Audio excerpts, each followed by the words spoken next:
On this episode of What's Going On with Shipping, Ukraine has targeted a Russian Black Sea port.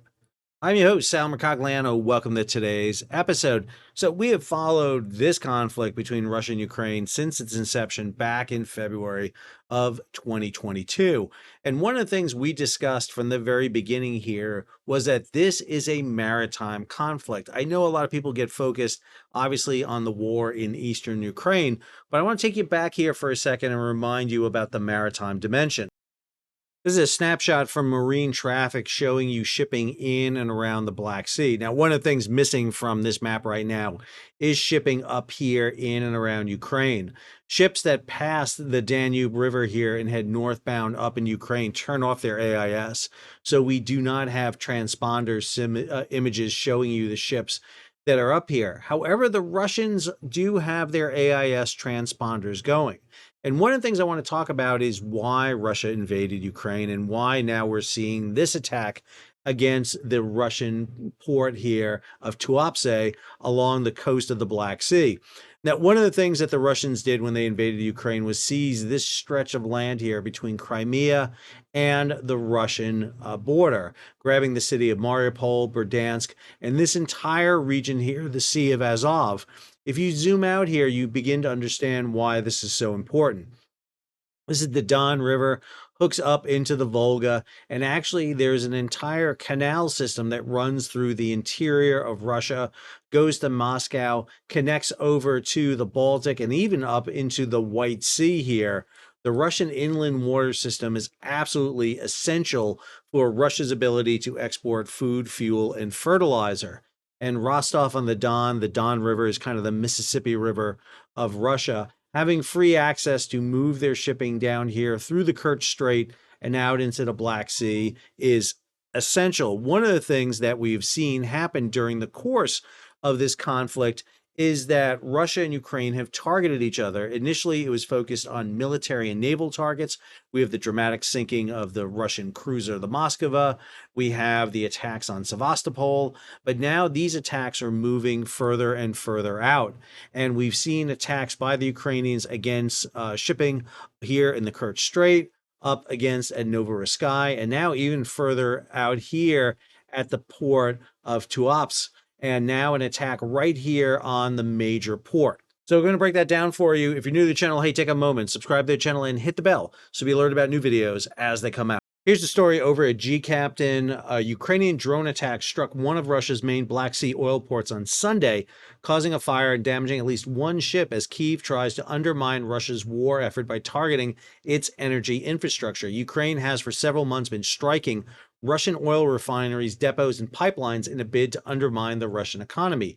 Footage on Russian and Ukrainian Telegram news channels appear to show a terminal and one tanker ablaze at night. This is that video as described in the G-Captain story.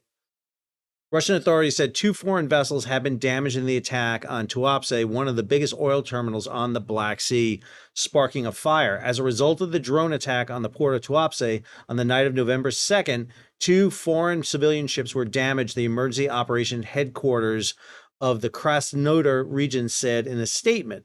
The operational headquarters said there were no casualties among the crews of the ships and that all fires have been extinguished, but that the buildings and infrastructure of the terminal have sustained damage.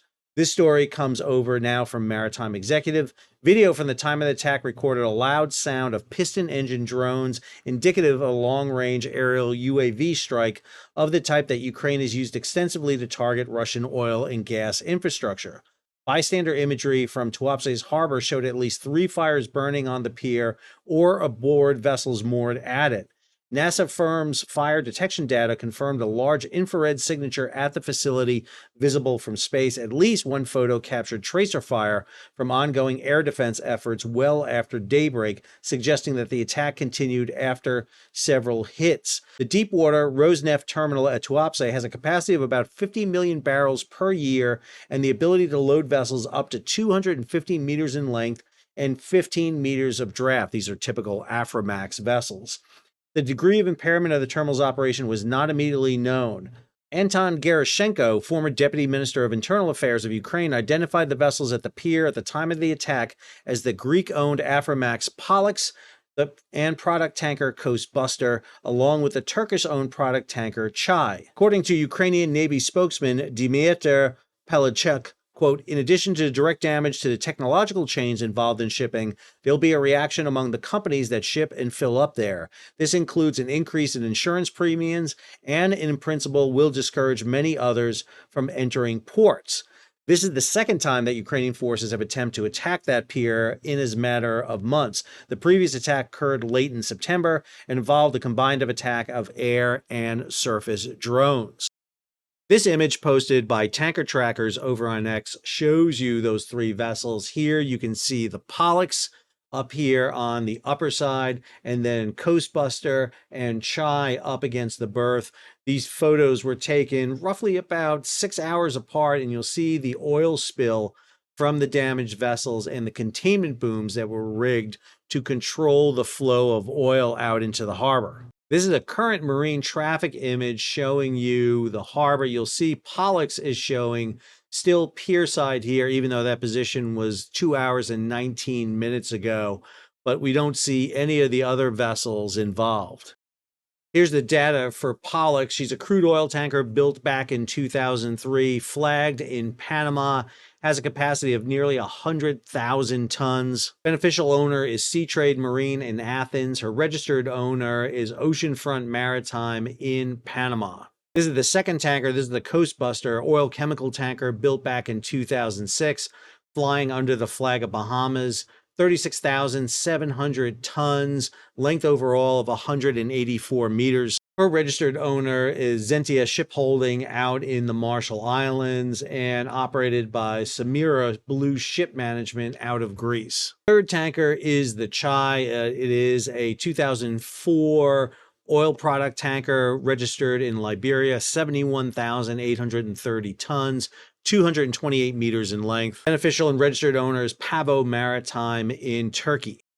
So I got to say, what bothers me the most about this attack was that statement from the Ukrainian Navy spokesman. I want to read it one more time. In addition to the direct damage to the technological chains involved in shipping, there will be a reaction among the companies that ship and fill up there. This includes an increase in insurance premiums and, in principle, will discourage many from entering these ports. This is an escalation in targeting commercial ships going into ports. One of the things we've talked about over the past 3 years in the Black Sea is that both sides have kind of avoided targeting directly commercial vessels. Now, commercial vessels have been hit, but I think most of those attacks have been fairly indirect. But now this seems to be more of a concentrated effort to hit these ships. Understand, if Ukraine starts hitting Russian ships or ships going into Russian ports, then Russia has the potential to hit ships going into Ukrainian ports. And Ukraine desperately needs that export grain to generate its revenue. This is, to me, a big escalation. I've talked about this for a long time, that I was worried about the Black Sea becoming the Persian Gulf of the 1980s during the tanker war. Now, does the Black Sea become that? This goes with the further deterioration of the law of the sea out there on the high seas. We've seen it with the Houthis attacking ships since the end of 2023. We have it now with the U.S. attacking ships in the Caribbean and now out in the Pacific, suspected carrying drugs to the United States. We have it with the efforts by Europeans to stop ships out in the Baltic for potentially being unregistered, with no flag state, with no insurance, and potentially dragging anchors and causing breaks in cables.